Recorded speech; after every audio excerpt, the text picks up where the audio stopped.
2026 বিশ্বকাপ বাছাই পর্বে আগামীকাল মাঠে নামছে আর্জেন্টিনা। কনমেবল অঞ্চলে এরই মধ্যে 6 ম্যাচ খেলেছে আলবিসেলেস্তারা। বর্তমান বিশ্ব চ্যাম্পিয়নরা 6 ম্যাচে 5 জয়ের মধ্য দিয়ে 15 পয়েন্ট নিয়ে পয়েন্ট টেবিলে সবার উপরে অবস্থান করছে। ফিফার চলমান উইন্ডোতে সপ্তম ও অষ্টম রাউন্ডের ম্যাচে আর্জেন্টিনা মাঠে নামবে চিলি ও কলম্বিয়ার বিপক্ষে। আগামীকাল বাংলাদেশ সময় ভোর 6টায় চিলির বিপক্ষে খেলবে আর্জেন্টিনা। এরপর 10 সেপ্টেম্বর বাংলাদেশ সময় রাত 2:30 অর্থাৎ 11 সেপ্টেম্বর কলম্বিয়ার মুখোমুখি হবে আলবিসেলেস্তারা।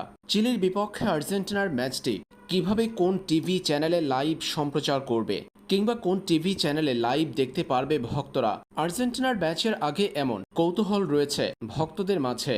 দক্ষিণ আমেরিকা অঞ্চলে বিশ্বকাপ বাছাই পর্বের ম্যাচগুলো লাইভ সম্প্রচার করা হবে কিনা ভারতীয় উপমহাদেশের কোনো টিভি চ্যানেলে, এই প্রশ্নের উত্তর খুঁজে যা বেরিয়ে আসে তা মোটেও স্বস্তির নয় ভক্তদের জন্য। এই অঞ্চলের কোনো টিভি চ্যানেলে আর্জেন্টিনা চিলির ম্যাচটি লাইভ সম্প্রচার করা হচ্ছে না। দক্ষিণ আমেরিকার ফুটবলের সর্বোচ্চ নিয়ন্ত্রক সংস্থা কনমেবল এই অঞ্চলে কোনো টিভি চ্যানেলে ম্যাচগুলো লাইভ সম্প্রচার করার রাইটস দেয়নি।